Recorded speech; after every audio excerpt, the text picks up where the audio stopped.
Mesdames, Messieurs, bonsoir. À l'occasion de l'an 3 du Conseil national pour la sauvegarde de la patrie, nous recevons ce soir le président de la République, chef de l'État, le général d'armée Abdourahmane Tiani, pour un entretien pour parler de quelques sujets de grande préoccupation pour nos populations.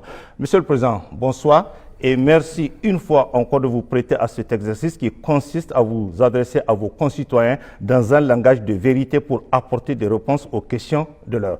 Monsieur le Président, pour entamer cet entretien, cette première question, Monsieur le Président de la République, le 18 juin dernier, l'aéroport international Diori Hamani de Niamey a été attaqué pour la deuxième fois consécutive en l'espace de 6 mois par une horde de terroristes. À cela, il faut ajouter les attaques répétées et coordonnées dans la région de Tillabéri, notamment dans les localités de Kirtachi, Diagourou, Saï, Torodi et Walam. Qu'en est-il exactement et comment expliquer cette situation, Monsieur le Président?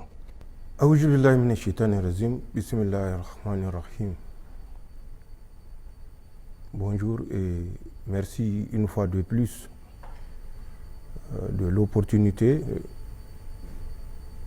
de se retrouver et parler souvent des préoccupations des Nigériens.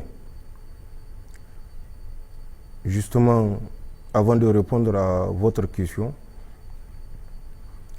j'aimerais une fois de plus féliciter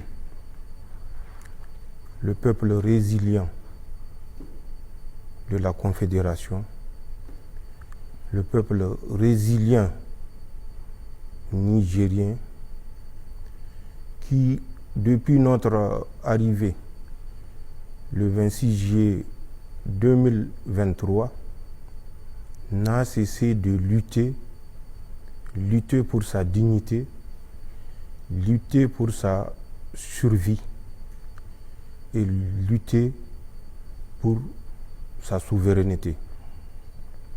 Cette lutte qui donne des résultats malgré l'adversité féroce et acharnée de certains pays occidentaux et des pays particulièrement européens. Également aux forces de défense et de sécurité qu'elles trouvent ici notre plus grande gratitude pour les sacrifices multiples et multiformes consentis. À tous nos martyrs, qu'ils soient civils ou militaires, nous prions Allah subhanahu wa ta'ala qui leur accorde sa rahma. À nos blessés, qui leur accorde un prompt rétablissement. Et je dirais au peuple nigérien affligé qu'ils reçoivent à travers nous le soutien permanent et indéfectible de la République. Vous avez posé une question relativement à l'attaque qui s'est passée le 18 passé à l'aéroport international Diori Hamani de Niamey. Je veux dire le 18 juin. Il ne faut pas se limiter à la horde comme vous l'avez annoncé. Parce que le problème, ce n'est pas la horde des mercenaires que nous voyons. Le problème, c'est les sponsors, ou ce sont les sponsors de ces hordes de mercenaires qui endeuillent le Sahel à deux seins. C'est eux qu'il faut d'abord décrypter. Et c'est ce qui m'amène à vous demander toujours de ne pas vous arrêter à la peinture superficielle. Il faut gratter pour savoir qu'est-ce qui se cache en dessous. C'est ça l'analyse critique et c'est ça l'esprit d'analyse également. Pour un peu rappeler des faits ou des propos tenus pour que ce que je veux dire et ce que je vais désigner ne tombe dans aucun doute. Je dirais aux Nigériens de se rappeler, quand nous étions arrivés le 26 juillet 2023, Emmanuel Macron, les gens vont dire, ah, encore Emmanuel Macron, mais encore Emmanuel Macron et toujours Emmanuel Macron, et avec Emmanuel Macron, la France, bien sûr. Il était en déplacement en Outre-mer, précisément en Guadeloupe. C'est de la Guadeloupe qu'il a présidé un conseil de défense sur le Niger. Dans leur mentalité, le Niger était une colonie et le Niger est toujours une colonie française. Ils ont décidé pour la France et contre le Niger que nous avons une semaine. Je dis bien nous avons une semaine pour rétablir Bazoum. Au cas contraire, la foudre va s'abattre sur nous. Mais nous avons vu de quel côté la foudre s'est abattue. Non satisfaits, ils ont actionné la marionnette CEDEAO qui déjà le 30 juillet, donc à peine 4 jours après notre intervention, avait également, et dans le même sillage, intimé l'ordre de rétablir l'ordre constitutionnel. Quel ordre constitutionnel a-t-il ou y a-t-il dans une colonie, puisque le Niger était une colonie jusqu'au 26 juillet 2023. N'en déplaise, nous avons gardé notre choix parce que c'est un choix responsable et assumé. Et ce n'est pas à une CEDEAO soumise et inféodée à la France de nous dicter les choix pour notre souveraineté. La même période, en août 2023, vous vous rappelez du fameux Sylvain Ité, ambassadeur auprès de Bazoum, pas auprès de la République du Niger, qui avait ouvertement défié les autorités nigériennes. Nous étions surpris de son attitude parce que nous avons été naïfs. Parce que pour lui, le Niger était la continuité de la France. Donc il n'y a rien d'exceptionnel qu'il ne reconnaisse les changements que nous avons opérés et qu'il applique la ligne de conduite que Emmanuel Macron et sa suite lui ont dictée. Toujours 2023, en août, il y a eu plusieurs débats en France. Je veux ce rappel et je le fais parce que le rappel sauve. Et ceux qui ont tendance à s'assoupir se réveilleront. Il y a un certain Vincent Crouzet, un agent de renseignement, parce qu'il disait que c'est un ex-agent, mais en termes de service, il n'y a pas d'ex. Ils sont actifs jusqu'à la mort. Et intervenu ouvertement sur une télé française pour dire que, compte tenu du fait que leurs troupes sont en train de se désengager du Niger, c'est l'occasion pour organiser et conduire des opérations de déstabilisation subversive contre le Niger. Mais il n'y a pas que Vincent Crouzet.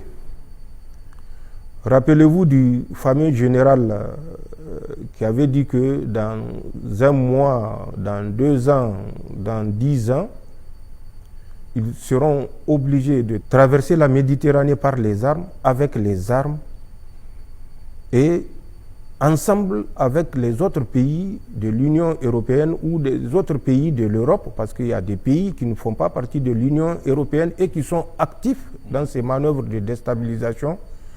Donc, ils seront obligés de traverser la Méditerranée de façon armée pour défendre leurs intérêts. Le mot armé a tout son sens. Ce n'est pas diplomatiquement qu'ils vont venir. Et quand on dit de façon armée traverser la Méditerranée pour rétablir des privilèges perdus, ça nous rappelle, et il faut qu'on ait de la mémoire, la colonisation. La colonisation s'est faite en deux phases.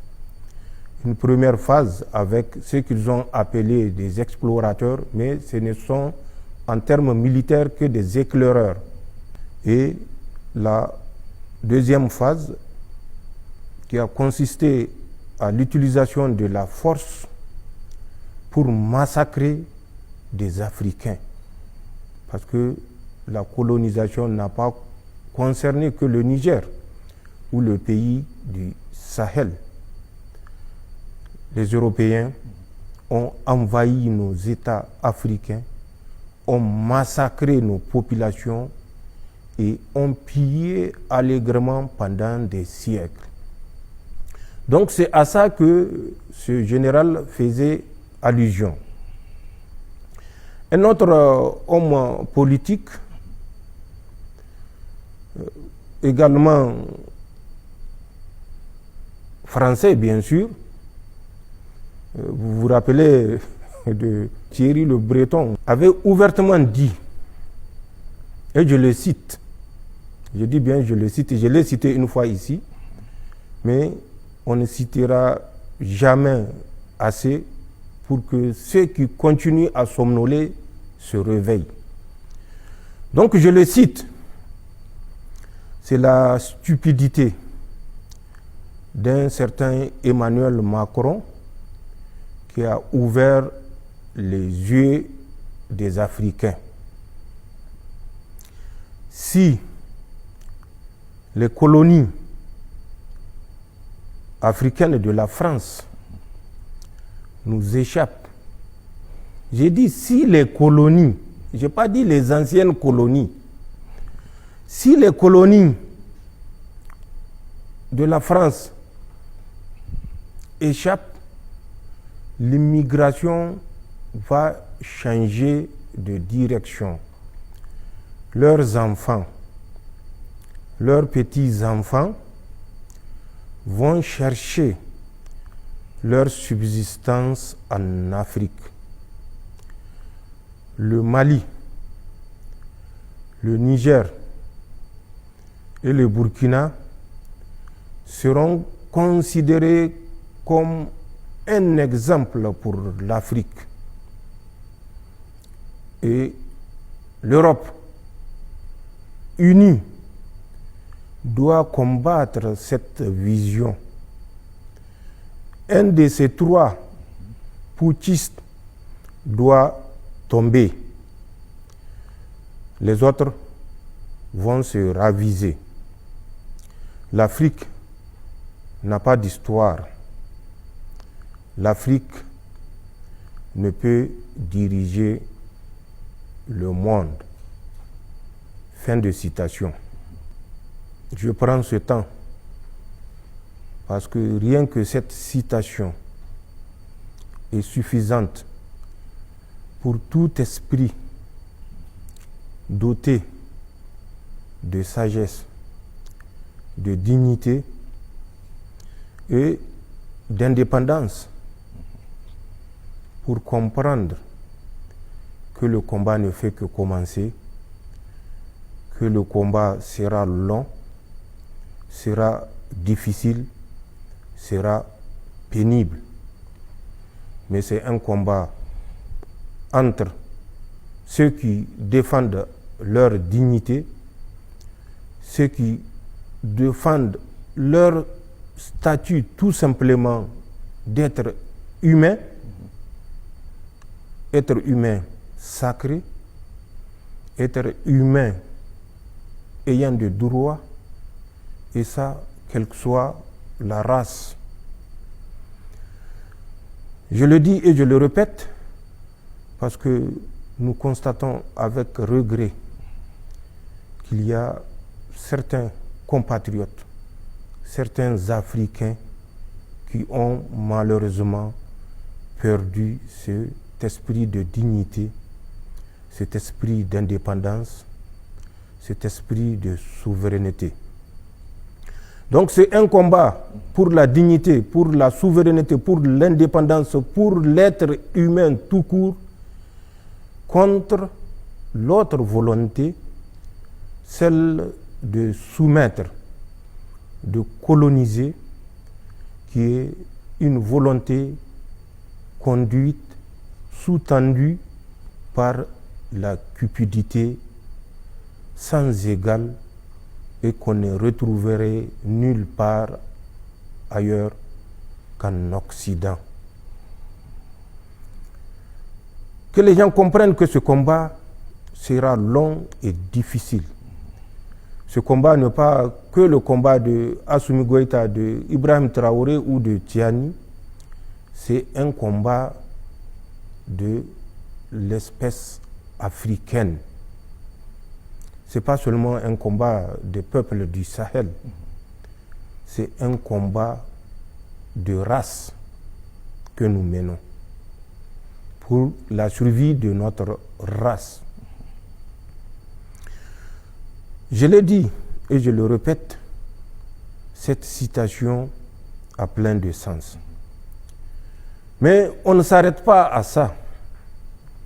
On cite les hommes politiques français ou d'autres hommes politiques français, notamment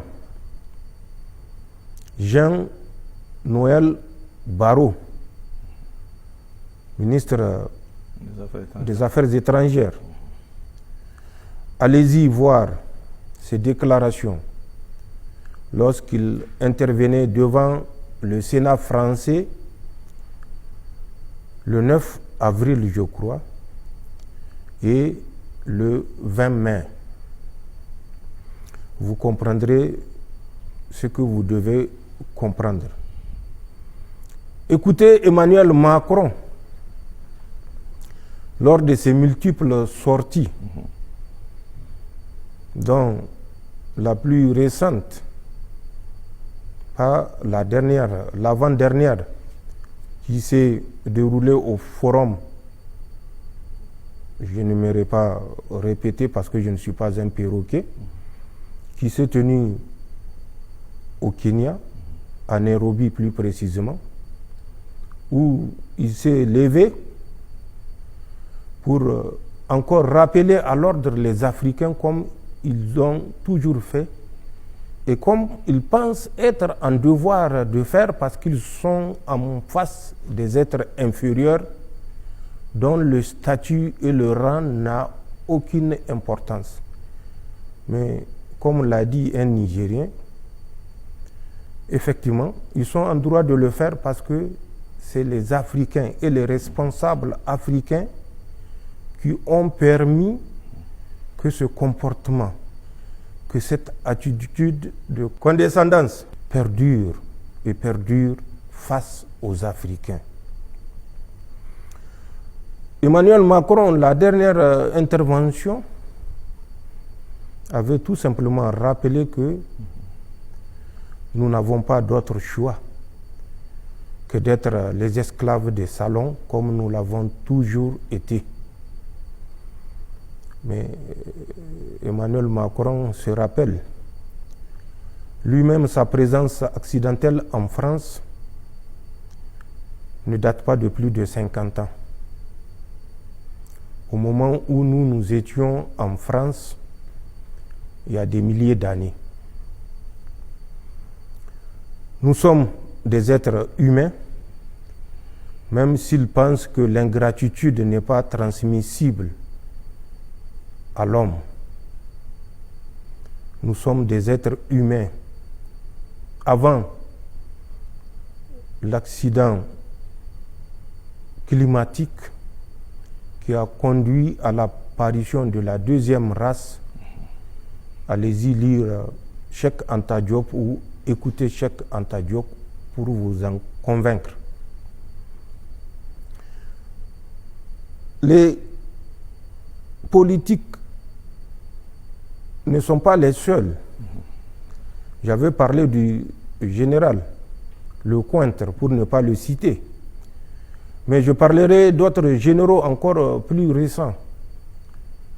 Il s'agit du général Thierry Bourcard, qui était le chef d'état-major des armées françaises, auquel a succédé le général Fabien Mendon, ou bien le général Pascal Yanni, ou bien les responsables des renseignements français, notamment Émier, qui a été remplacé par Lerner, excusez-moi si je n'ai pas bien prononcé son nom, qui est actuellement le chef des renseignements français, la DGSE. Écoutez leurs interventions, écoutez leurs propos, vous comprendrez ce que j'avais dit au départ et que j'ai jugé nécessaire de faire tout ce rappel pour que, quand je vais dire la horde de ceux qui sont venus pour la deuxième fois à l'aéroport sont des mercenaires à la solde de la France, mais de façon plus générale à la solde de l'Union européenne ou de l'Europe ou de l'Occident plus généralement. Et ça également, ce n'est pas moi qui l'ai dit. Écoutez le sénateur belge, je me rappelle, le DG RTN a passé un élément, Marc Botenga, écoutez-le, vous comprendrez ce que l'Europe a cotisé en termes de milliards d'euros pour équiper ceux qui pullulent, leurs mercenaires qui pullulent au Sahel pour nous faire la guerre.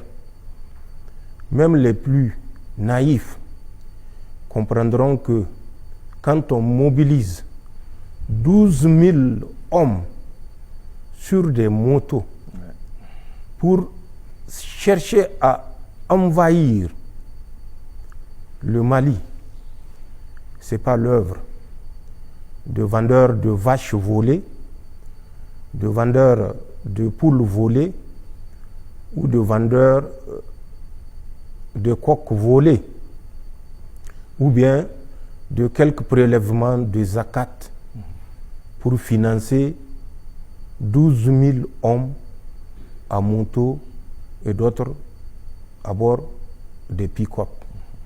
On l'a vu et le monde est témoin de cet état de fait.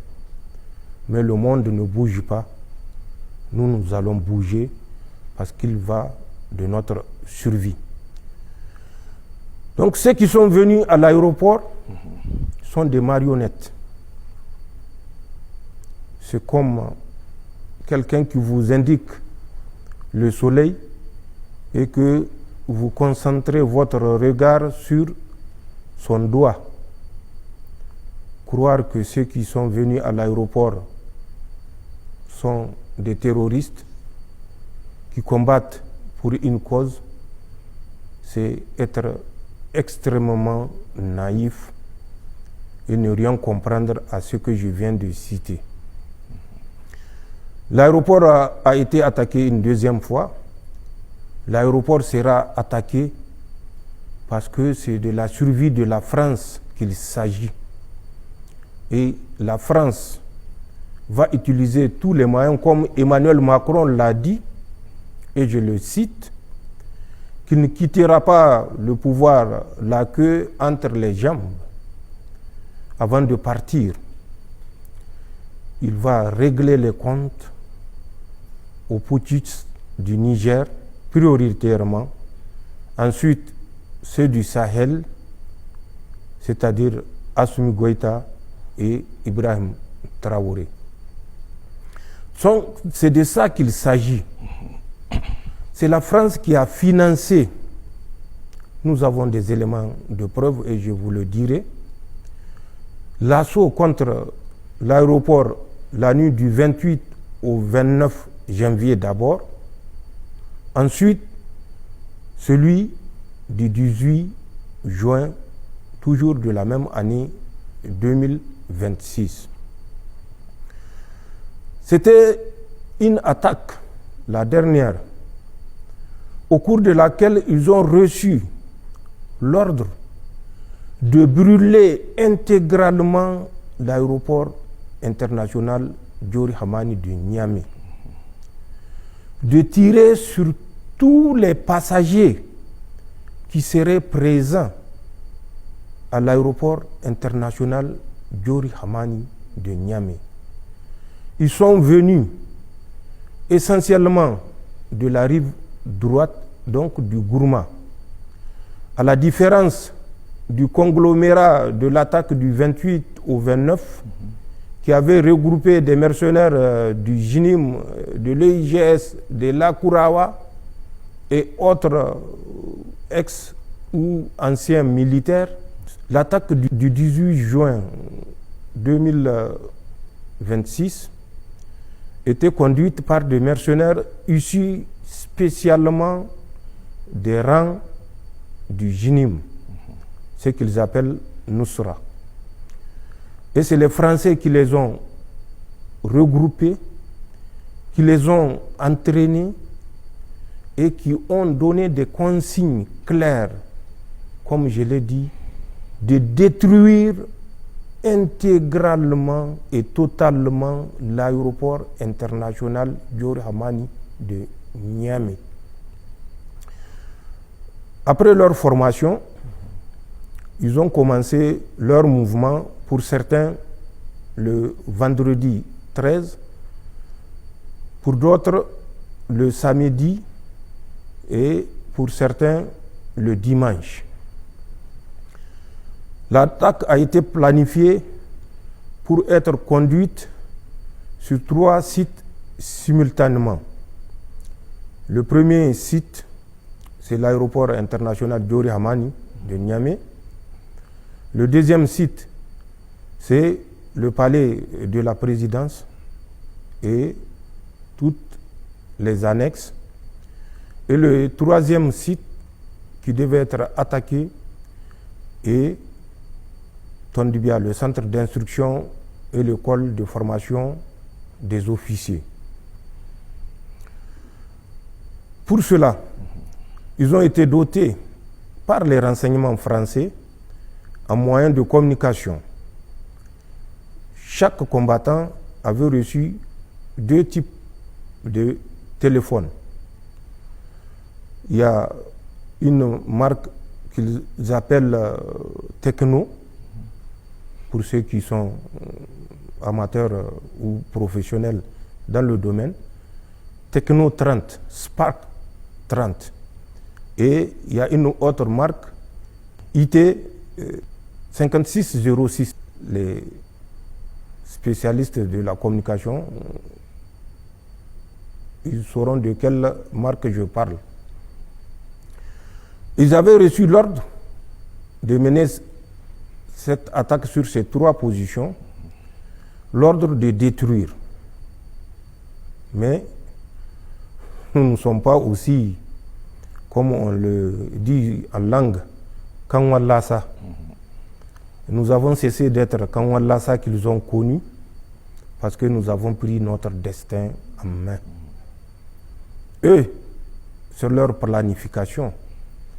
Mais nous avons aussi notre planification. Face à ce choix stratégique que nous suivons, bien sûr, que je ne vous dirai pas pour des raisons tout simplement stratégiques, nous avons conçu, comme toujours, et comme on sait bien le faire, une riposte. Riposte qui nous a permis d'interpeller déjà le commando qui était censé conduire l'attaque du palais et du centre d'instruction de Tondibia. Nous les avons interpellés le 16 et le 17 juin. Donc, avant l'attaque. 1 ou 2 jours avant l'attaque. L'autre commando dont on va retrouver le repère à 1 km à l'est de l'aéroport international Diori Hamani, nous connaissons la composition exacte de ce commando-là et nous connaissons ceux qui ont survécu à l'attaque du fait qu'ils ne soient pas neutralisés ou arrêtés, mais tout simplement parce que c'était les plus intelligents qui donnaient les ordres à partir de certaines résidences à la périphérie de Niamey et qui ont eu le temps de fuir quand ils ont découvert que l'attaque a échoué. Bien sûr, aux grandes dames de leurs sponsors français, dont on a vu toute la déception. Donc l'attaque du 18 juin a été conduite par des mercenaires à la solde de la France. Et cette attaque visait des objectifs et c'est pourquoi j'ai dit qu'il faut toujours poser des questions pour comprendre les enjeux. La première raison qui a conduit à cette attaque, vous vous rappelez, nous avons chassé au moins 4000 militaires occidentaux de notre aéroport, de la base aérienne de Niamey, particulièrement. Pour ce faire, la France voulait par tous les moyens montrer que tant qu'ils seront chez nous, nous serons en sécurité. Mais tant qu'ils ne seront pas chez nous, nous serons là également en insécurité permanente. Mais nous savons ce semblant d'insécurité ou cette insécurité permanente, justement, a pour but de montrer aux Africains que le Seigneur français, le Dieu français, est le seul capable de les protéger. Le deuxième objectif à travers cette attaque, c'est de donner une forme à leur guerre informationnelle qu'ils avaient développée à travers, vous vous rappelez, la cellule Sahel de l'Élysée, qu'ils avaient conçue et mise en place en août 2024. Et je l'ai rappelé parce que c'était un certain Jean-Marie qui était le responsable de cette cellule Sahel de l'Élysée et qui avait cette composante de guerre informationnelle où il disait qu'il allait doter l'Élysée et le Quai d'Orsay d'une force de frappe informationnelle. Donc il fallait montrer à travers cette guerre informationnelle que les pays du Sahel particulièrement qui font aujourd'hui l'objet ou qui sont l'objet de tous les tirs groupés de la France pour montrer l'incapacité des Africains à s'auto-conduire, à s'auto-déterminer. Une autre raison, vous savez que le Niger est un pays continental. Le Niger n'a pas de port. Donc, l'aéroport international Diori Hamani de Niamey est un point stratégique qui relie le Niger au reste du monde. Parce que les voies ou les couloirs qui conduisent nos convois vers les ports sont soit systématiquement visés, là également c'est à dessein, ou fermés. Et là également, nous savons les raisons qui nous ont conduits à prendre ces décisions-là, ou à maintenir, acter les décisions et à tirer profit également en tant qu'être humain des avantages que ces actes irréfléchis posés nous ont donnés. Pour ceux qui savent lire à travers les lignes sauront de quoi je parle. Donc l'attaque du 18 juin n'est pas une surprise et ne doit pas être une surprise pour les Nigériens. Cette attaque du 18 juin n'est pas la dernière parce que nous suivons déjà l'objectif n'étant pas atteint. Les renseignements français sont actuellement à pied d'œuvre pour tenter une troisième attaque.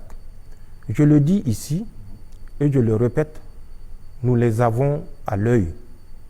Et pour ça, pour réussir cette attaque, la France d'Emmanuel Macron, qui nous qualifie toujours de putschistes, alors que s'il y a un putschiste au monde aujourd'hui, il n'y a pas plus qu'Emmanuel Macron.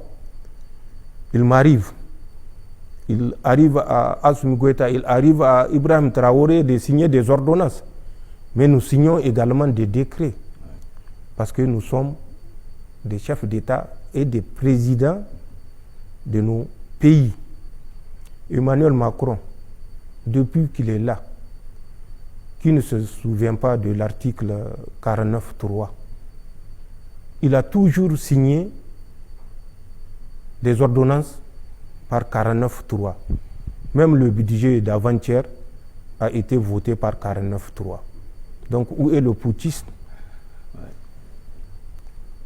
Posez-vous la question et donnez-vous la réponse.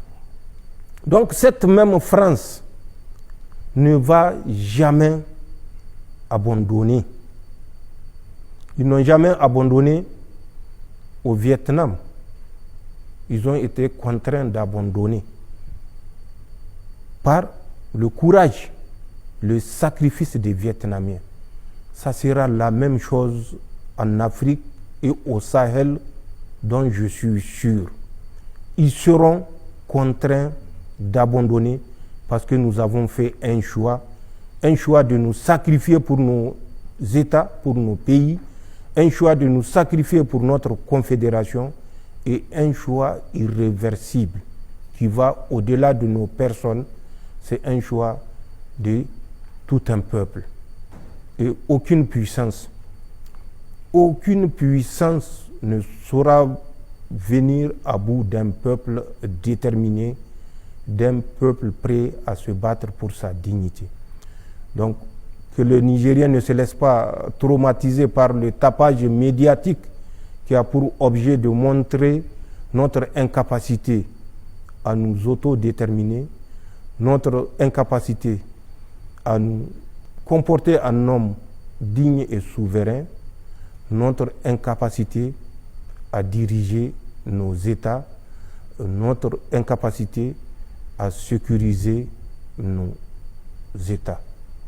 Nous savons d'où vient la menace, nous savons quels sont les sponsors de la menace et nous savons que ceux que nous confrontons, que nous tuons malheureusement, sont des frères africains parce qu'ils ne sont pas tous de l'espace du Sahel. Il y a d'autres qui viennent des horizons lointains, mais l'un de l'autre, c'est des Africains que nous tuons. Et c'est entre Africains, malheureusement, nous nous entretuons au plaisir des puissances coloniales et néocoloniales, malheureusement, et je le regrette.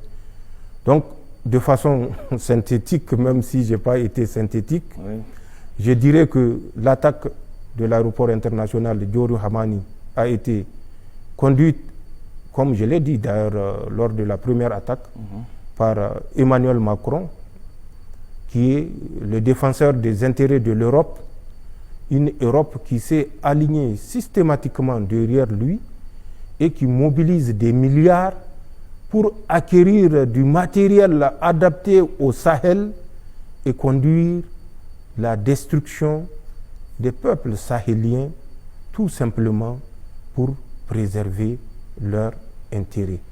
Ce n'est pas moi qui le dis. Allez-y encore, écoutez une fois de plus l'intervention le 12 passé du sénateur belge, l'un des derniers lucides en Europe, et qui avait dit qu'il découvre, après l'intervention de Gomar, que les milliards qu'il cotise pour payer un armement et de l'équipement militaire adapté au Sahel, alors qu'on leur dit que c'est pour conduire une guerre contre la Russie, ils découvrent à travers l'intervention de Gomar la destination de ces milliards qu'ils sont contraints de prélever sur leurs frais d'hôpitaux, ce n'est pas moi qui le dis, sur leurs impôts et sur leurs fonds de l'éducation. Allez-y encore, écoutez, ce n'est pas moi qui le dis. Donc, comprenez ce qu'il y a à comprendre. Le reste, c'est des commentaires et nous ne sommes pas pour les commentaires. Voilà la réponse que je porterai à votre question, de savoir qu'est-ce qui se passe. Ce qui s'est passé va se passer. Parce que c'est notre choix qui gêne. C'est notre esprit d'indépendance qui gêne, qui perturbe, qui conduit à ces attaques que vous observez au Niger, au Mali et au Burkina. D'accord.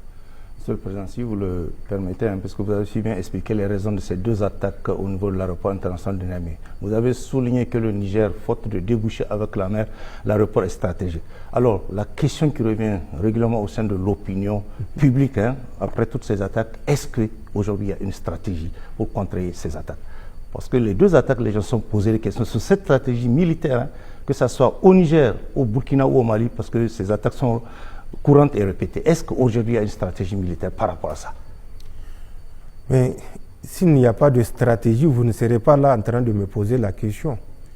S'il n'y a pas de stratégie, les Nigériens qui se posent cette question-là ne seraient pas là à se poser cette question. Ils n'auront même pas le temps de se poser ces questions, parce qu'ils seraient des esclaves soumis à la France. C'est ça la vérité. Donc, poser cette question, c'est faire preuve d'ingratitude face aux forces de défense et de sécurité qui se sacrifient chaque jour. Je viens de le dire, apparemment vous ne m'écoutez pas. Ce n'est pas à ceux qui portent les armes que nous avons affaire.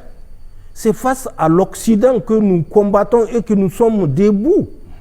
C'est face à l'Occident qui cumule toutes les richesses, qui fabrique toutes ces armes, qui développe toutes ces stratégies de colonisation, de néocolonisation que nous nous battons.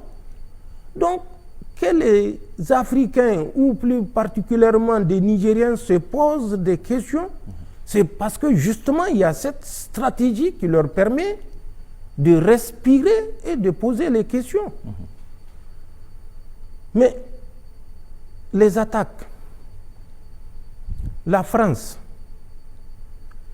de mars 2013 au 24 novembre 2024, a enregistré plus de 100 attaques terroristes. S'il y a un champion, une capitale en attaque terroriste, c'est bien Paris. Ayez de la mémoire. La France, particulièrement Paris, en moins d'un mois, Paris a connu plus de 15 attaques terroristes. J'ai dit en un mois, oui. Paris a connu plus de 15 attaques terroristes. Rappelez-vous, ayez de la mémoire. La marche républicaine où certains chefs d'État ont fait le déplacement pour soutenir Paris, la France, la grande France. C'est de là que nous sommes sortis, c'est de cet esprit-là que nous sommes sortis. Ça s'est passé à Paris, ça ne s'est pas passé à Niamey. Oui, tout à fait. Le 13 novembre 2015, quand la ville de Paris a connu en une nuit 7 attaques terroristes, en une nuit. Oui. Rappelez-vous, le président français était au stade. Il a été exfiltré. La même nuit, ils ont attaqué Bataclan. Il y a eu 91 tués sur place. Après, le bilan est remonté à 135 morts. En 30 minutes, Bataclan. Rappelez-vous la boutade du président américain, Donald Trump, quand il avait dit, bon, je ne vais pas le répéter en anglais, mais c'est en anglais qu'il l'avait dit, eux, aux États-Unis, ils ne sont pas comme la France, où on met boum et on dit next, boum, on dit next. La maire de Paris, elle a porté plainte contre Donald Trump. Bon, ça c'est pour se faire voir. C'est ça. Donc, rappelez-vous, c'est des faits. Nous ne sommes pas dans l'imaginaire, nous ne sommes pas dans l'invention, nous sommes dans la réalité, nous ne sommes pas dans le virtuel.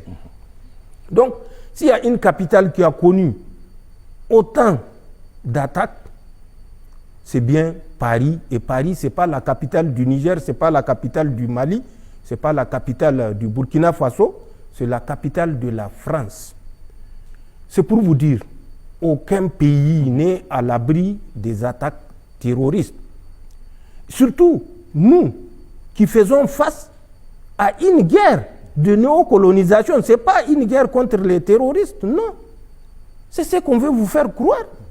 Mais quand je dis que c'est toute l'Union européenne, c'est toute l'Europe, c'est tout l'Occident qui cotise, qui participe à la levée des fonds pour mener ces guerres-là au Niger, au Mali et au Burkina, vous croyez que je le dis pour juste la volonté de médire? Non.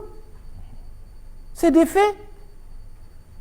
Rappelez-vous, il n'y a pas 3 semaines, ces mêmes terroristes dont vous parlez, que nous appelons des mercenaires, avaient pris la tête de Assimi Goïta, la tête de généraux Indao et Diallo et l'autre Lassina au Mali. Mais d'où leur vient l'argent? Nous le savons. L'argent leur vient à travers un dépôt qui a été fait en Côte d'Ivoire le 28 au 29 janvier. C'est un cargo qui transportait des fonds, qui a fait un atterrissage forcé dans un pays de l'Afrique de l'Ouest que je ne citerai pas, et qui transportait des dizaines de milliards. On connaît le montant exact. Quand ce pays, sur l'aéroport duquel le cargo a fait l'atterrissage forcé, a cherché à savoir qu'est-ce qu'il transportait, ils ont dit non, il n'y a rien. Ils ont dit bon, vous convenez avec nous comme il n'y a rien, nous allons fouiller le cargo. Et c'est là où ils ont dit non, ils ne peuvent pas leur permettre de fouiller le cargo. Ils ont dit, ce n'est pas votre autorisation qu'on demande, on va fouiller le cargo. Et c'est là où, maintenant, ils ont reconnu que c'est des fonds qu'ils transportaient. Et ces fonds qu'ils transportaient là, avaient pour destination un pays qu'ils ont voulu incriminer.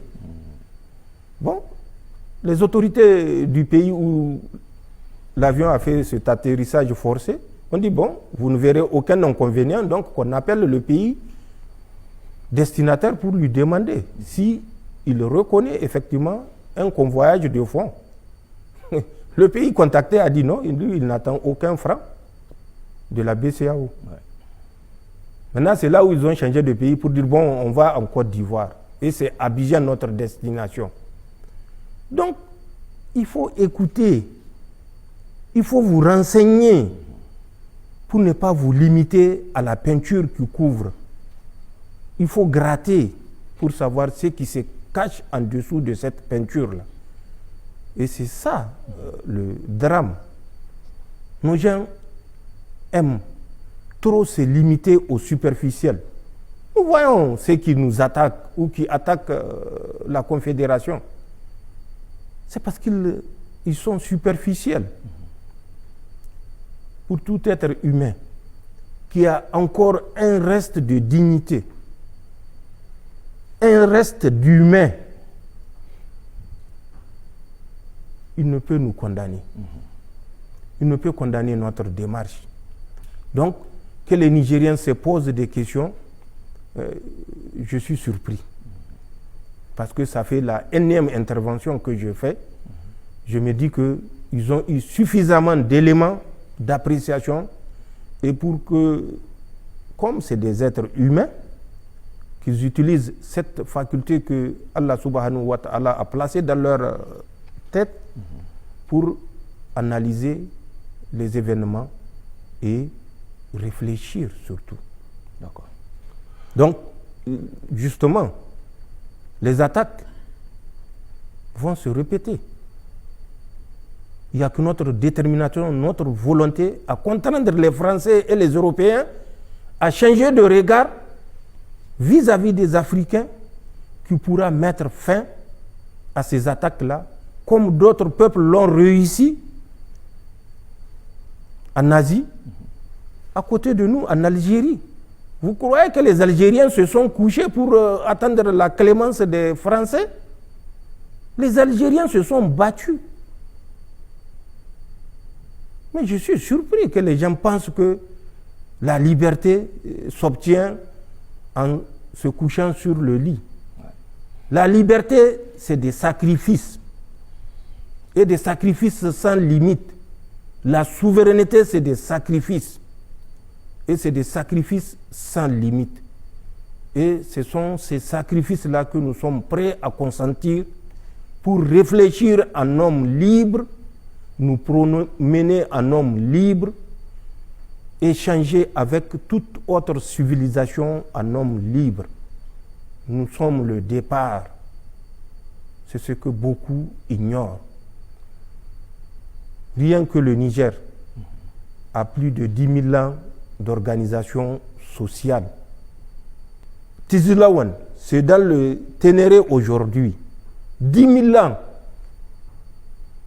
Des archéologues ont découvert des villages qui pratiquaient l'agriculture au moment où le Ténéré était humide.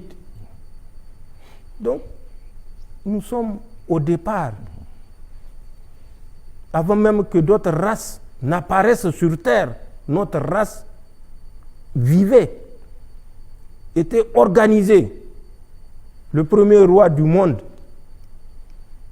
près de 4000 ans avant Jésus-Christ, c'est en Afrique, c'est pas en France.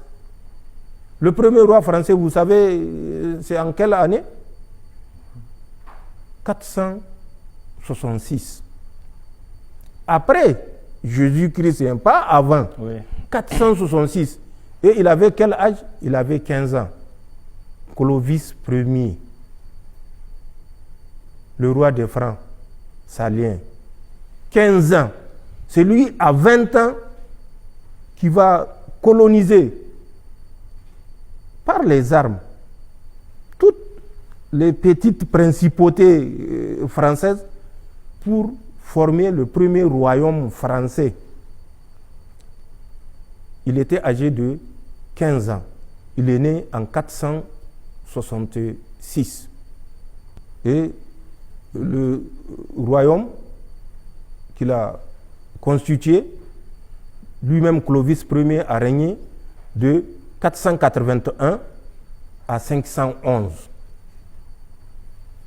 après Jésus-Christ. Nous, on vous parle de 4000 ans avant Jésus-Christ que l'Afrique avait le premier roi. Donc, il ne faut pas que les gens soient complexés. Lisez, instruisez-vous. Vous n'aurez de complexe face à qui que ce soit. nous n'aurons de complexe face à qui que ce soit. C'est le choix que nous avons fait. Parce que nous avons connaissance de notre passé. Un passé glorieux. Et ce n'est pas des tout venants, des pieds nus qui vont changer cette donne. C'est une vérité historique. On a tout fait pour la maquiller. Mais la vérité ne se maquille pas. Comme on le dit, le mensonge a beau courir, la vérité finira par le rattraper. Le mensonge a beau courir, la vérité historique finira par le rattraper. Donc, que les Nigériens ne se posent pas de questions face à la multiplication des attaques, plutôt que les Nigériens et les peuples de la Confédération se posent des bonnes questions. Pourquoi la multiplication de ces attaques et que devons-nous faire pour mettre fin à la multiplicité de ces attaques, comme l'ont fait certains avant nous, notamment les Vietnamiens, notamment nos frères algériens en 1962. Monsieur le Président, on va changer de registre. Monsieur le Président, la visite du nouveau président élu du Bénin a suscité un réel espoir chez nos concitoyens pour l'ouverture de la frontière entre le Bénin et le Niger, qui était fermée depuis bientôt 3 ans. Un comité mixte a été récemment mis en place pour faire une proposition tendant à la réouverture de cette frontière. Ce comité, qui a eu un délai de 2 semaines pour travailler, a effectivement déposé les conclusions de ses travaux. Comment évolue ce dossier? Qu'en est-il aujourd'hui de la réouverture de cette frontière? Merci. Vous parlez de la réouverture de la frontière. Quand j'intervenais lors de ma réponse à la première question que vous avez posée, j'avais dit que ce n'est pas nous qui avions fermé cette frontière, mais nous avons réfléchi du fait qu'on soit quand même des êtres humains, dotés de bon sens, au moins qu'on ne puisse pas nous le refuser, que nous soyons dotés de bon sens, d'un esprit d'indépendance et d'un esprit critique, que nous tirions les conséquences de ce qui a été posé comme acte ayant conduit à la fermeture unilatérale de la frontière entre un même peuple. De l'autre côté, Malanville, de ce côté, Gaïa. Vous vous rappelez que suite à la fameuse rencontre de la CEDEAO le 30 juillet, il a été décidé, et je le rappelais ici, de fermer toutes les frontières de la CEDEAO avec le Niger.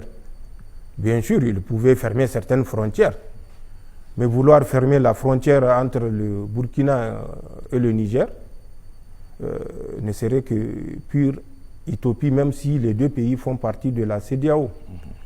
Vouloir fermer la frontière entre le Mali et le Niger ne serait que pure utopie, même si les deux pays font également partie de la CEDEAO.